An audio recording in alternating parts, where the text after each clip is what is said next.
आज वो अनहोनी हुई है जो किसी ने सोची नहीं थी। युद्ध के बीच बहुत बड़ी खबर सामने आ रही है। ईरान की तरफ से ये दावा किया गया है कि उसने अमेरिका के F-35 फाइटर जेट को मार गिराया है। उसका सरकारी चैनल की तरफ से, एजेंसी की तरफ से एक वीडियो भी जारी किया गया।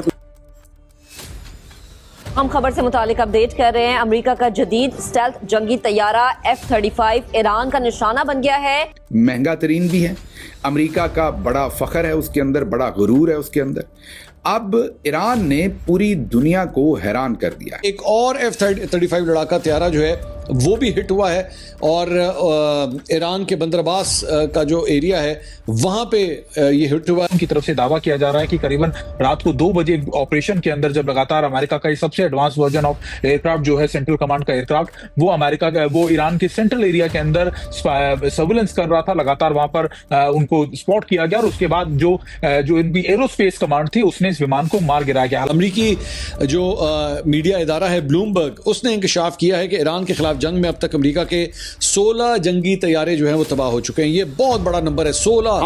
ईरान की तरफ से कहा गया कि F-35 फाइटर जेट ईरान के एयरस्पेस में था और तभी उसे हिट किया गया है। ईरानी मीडिया की तरफ से वीडियो भी इसका एक जारी किया गया है। ये 5वीं पीढ़ी का स्टील्थ जेट है जिसे रडार से बचकर दुश्मन के इलाके में काफी अंदर तक हमला करने के लिए डिजाइन किया गया है। रिपोर्ट्स के मुताबिक हमले के बाद जेट को पश्चिम एशिया के एक सैन्य अड्डे पर इमरजेंसी लैंडिंग करनी पड़ी। इस जहाज को इतना स्टेल्थ बनाया गया है, खुफिया बनाया गया है, ताकि जब ये परवाज करे तो कोई रडार पर इसे डिटेक्ट ना कर सके, और इसी चीज का अमेरिका को बड़ा फख्र है। अभी तक अमेरिका के 16 जहाज जो हैं उनको नुकसान पहुंच चुका है।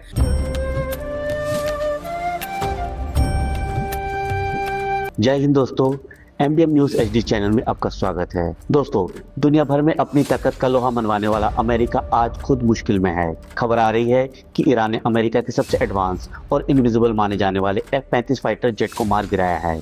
इस स्टेल्थ जेट को रडार की नजरों से बचने मास्टर माना जाता था, लेकिन ईरानियन मिसाइल ने इसका गुरूर तोड़ दिया। इस्लामिक रिवोल्यूशनरी गार्ड कॉर्प का दावा है कि उनके एयर डिफेंस सिस्टम ने सुबह 2:30 बजे इस अटैक को अंजाम दिया। हालांकि ईरान ने इसका एक वीडियो भी रिलीज किया है, पर उसकी ऑथेंटिसिटी अभी तक कंफर्म नहीं हो पाई है। वहीं दूसरी तरफ अमेरिका ने अभी तक चुप साध रखी है और कोई ऑफिशियल स्टेटमेंट नहीं दिया कि ये इंसिडेंट किसी टेक्निकल फॉल्ट की वजह से हुआ या फिर ईरान के हमले से। इस खबर ने पूरे डिफेंस सेक्टर में हलचल मचा दी है, क्योंकि ये पहली बार है जब इतने महंगे और हाईटेक जेट पर ऐसा खतरा मंडराया है। अपनी राय आप कमेंट करके जरूर बताएं। तो चलिए आइए देखते पाकिस्तानी मीडिया का रिएक्शन। और वीडियो शुरू करने से पहले रिक्वेस्ट है, वीडियो को लाइक कीजिए और चैनल को सब्सक्राइब करके बेल आइकन को दबाना मत भूलिएगा। जय हिंद, जय भारत। आज वो अनहोनी हुई है जो किसी ने सोची नहीं थी। अमेरिका के पास इस वक्त जो उनका, आप ये कहिए कि माथे का झूमर है, ये पूरी दुनिया के अंदर जो एडवांस तरीन एयरक्राफ्ट है, फाइटर एयरक्राफ्ट, वो F-35 है। महंगा तरीन भी है, अमेरिका का बड़ा फख्र है उसके अंदर, बड़ा गुरूर है उसके अंदर। अब ईरान ने पूरी दुनिया को हैरान कर दिया है, क्योंकि ये बहुत ही स्टेल्थ किस्म का इसके अंदर कैपेबिलिटीज़ हैं। ये शायद वो वाहिद या उन चंद 1-2 तैयारों में से, फाइटर जेट्स में से है जो इतना स्टेल्थ है कि इसके अंदर जो मिसाइल या जितना भी असलहा लगा होता है वो अमूमी तौर पर तो आप फाइटर जेट्स के बाहर देखते हैं नीचे लगा होता है। उसकी वजह से अक्सर रडार और दूसरे जो आलात हैं वो इन जहाज़ों को डिटेक्ट कर लेते हैं। इस जहाज को इतना स्टेल्थ बनाया गया है, खुफिया बनाया गया है, ताकि जब ये परवाज करे तो कोई रडार पर इसे डिटेक्ट ना कर सके, और इसी चीज़ का अमेरिका को बड़ा फख्र है कि इसका जितना भी गोला बारूद इस जहाज के साथ मिसाइल लगते हैं, गोला बारूद लगता है, वो भी इसके जिस्म के अंदर चला जाता है, जहाज के कवर्ड होता है, ताकि वो बाहर से डिटेक्ट ना हो सके किसी रडार पर। अब ईरान ने वो काम कर दिखाया है जो किसी ने सोचा भी नहीं था। कोई ईरान ने इसमें Chinese defence system, air defence system इस्तेमाल नहीं किया। कोई उन्होंने रशियन एयर डिफेंस सिस्टम इस्तेमाल नहीं किया। आल्दो उनके पास हैं, उन्होंने ख़रीदे हुए हैं। अभी मुझे नहीं पता कि वो कारआमद रह गए हैं बमबारी के बाद कि नहीं, क्योंकि अमेरिका कहता है हमने 700 से ज़्यादा मुकामात के ऊपर जो है वो बमबारी की है, तो काफ़ी कुछ तबाह भी हुआ होगा। लेकिन ईरान ने अपना बनाया हुआ, जी हाँ, इस वक्त बहुत सारे ईरानी साइंसदान और स्टूडेंट्स इसका बड़ा फ़ख्र कर रहे हैं पूरे सोशल मीडिया पर कि हमने अपने कंट्री में बहुत सारी सैंक्शंस के बावजूद सिर्फ $3000 की लागत से बनाया गया जो ये उनका सिस्टम है, ये तकरीबन एग्जैक्ट तो नहीं होगा लेकिन उसके करीब करीब $100 मिलियन के करीब करीब का एक जहाज़ है। ये शायद 70 का होगा। मतलब कि बहुत ही महंगा जहाज़ है ये जो F-35 है। वो ये समझते हैं कि सिर्फ 3000 के बनाए गए जो एंटी एयरक्राफ्ट गन या सिस्टम है उसने इस जहाज़ को निशाना बना लिया।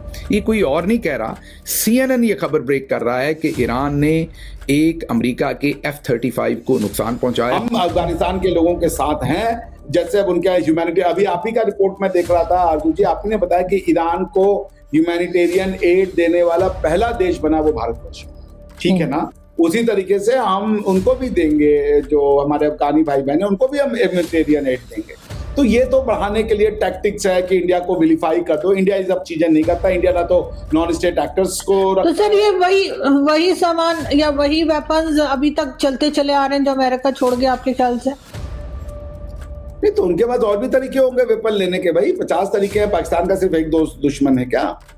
तो अमेरिकन नहीं सप्लाई कर सकते उनको कि जैसे आपको न्यूक्लियर वेपन दे दिया है, यही थ्योरी अगर आप लगाइए तो वो अफगानिस्तान को दे देंगे। इनको भी जरा ठोक ठाक के रखो, परेशान रहेंगे। एक सेकंड सर, आपकी बात काट रही है। जो लोग यहाँ पे धुरिंदर चूंकि वो पूरी कहानी लिखते जा रहे हैं तो कुछ ख्याल करें। डॉक्टर साहब ने टिकट खरीदा हुआ है, टिकट खरीद के देखने जा रहे हैं। मैं जब फ्री में देखूंगी, मेरे जो अपने हर दोस्त को मैसेज कर दिया गया फौरन फाइल भेजो, तो मैं तो फ्री में देखूंगी। कोई डॉक्टर साहब का ख्याल करें। जब कितने का टिकट आया, छोड़े इसको, ईरान को टिकट है दो लड़ते ही रहते हैं जी। 1000 रुपए का टिकट पड़ा मुझे, 2 टिकट। 1000 रुपए का, 1000 का एक टिकट, 2 टिकट 5। असल में मैं ना परसों क्लास में था, तो एक मेरा स्टूडेंट था, उसने थोड़ी सी मतलब बच्चे होते हैं ना खटपना, तो वो कर दिया। तो मैंने उसको बहुत बुरी तरह डांट दिया क्लास में। फिर मुझे बहुत बुरा लगा। मैंने कहा बच्चा है यार। तो फिर मैंने उसको फोन किया, मैंने कहा चलो क्या कर रहे हो? 19 को बोला कुछ नहीं। तो मैंने कहा चलो मैं तुम्हें धुरंधर दिखाता हूँ। बोला ठीक है सर चलिए। तो फिर मैंने 2 टिकट बुक किया, एक उसका एक मेरा। वो टिकट दे, मैंने कहा था ऐसे तो 350-400 में आ जानी चाहिए थी, बट ये 1000 रुपये पड़ गया टैक्स वैक्स लेकर के। और फिल्म के दौरान सर आप यकीनन कुछ खाते पीते भी होंगे आप लोग, खाए पिए बगैर तो पिक्चर 3.5 घंटे की फिल्म सर। और कितना ब्रेक कितनी या इंटरवल कितने होंगे? एक ही होगा कि 2 होंगे? माधु जी वो तो जाने के बाद ही पता चलेगा। मैंने अभी तक नहीं, पहले जो फिल्म थी उसमें कितने हुए थे? वो भी तो इतने ही ड्यूरेशन की थी। एक ही ब्रेक था। पहले वाला कितने ड्यूरेशन का था आरजू जी? मुझे याद नहीं सर। वो भी 3 आवर्स से ऊपर थे, उसके भी 3 आवर्स से ऊपर थे, मैंने देखी है ना। ये तो 3 घंटा 55 मिनट यानी 4 घंटे की पिक्चर है। नहीं वो ये तो वो पहले जो थी वो 3 आवर्स 25 मिनट्स की थी या 20 मिनट्स की, ऐसा कुछ था हाँ। मेरे पास फाइल थी ना पूरी। अच्छा देखिए, मैं अभी देख रहा था आरजू जी, मैं जरा एक बार ट्रैक पे आ जाऊं। भारत में जो इलेक्ट्रिसिटी जनरेशन है, कोल 65 से 75% है। रिन्यूएबल जिसको कि सोलर, विंड, हाइड्रोज आप कहती हैं, ये 25 से 30% है। गैस 1 से 2% है। ऑयल का तो कोई यूज ही नहीं है, पेट्रोल और सब। तो इलेक्ट्रिसिटी की कमी नहीं होने वाली है भारतवर्ष में। वो जो मेन होगा वो वही होगा, पेट्रोल डीजल। जो हम जैसे लोग कार वार चलाते हैं वो लोग साइकिल से जाएंगे, ठीक है थोड़ा वजन कम। किसका? साइकिल का? इसमें कोई शक नहीं। इसका सर वजन किसका कम होने वाला है, साइकिल का के लोगों का? अगर आपको वीडियो पसंद आए तो चैनल को सब्सक्राइब करें और बेल आइकन को जरूर दबाएं ताकि आपको ऐसे ही लेटेस्ट वीडियो की नोटिफिकेशन मिलती रहे। Thank you for watching. मैं हूं विवेक। मिलते हैं नेक्स्ट वीडियो में। Stay updated and stay safe.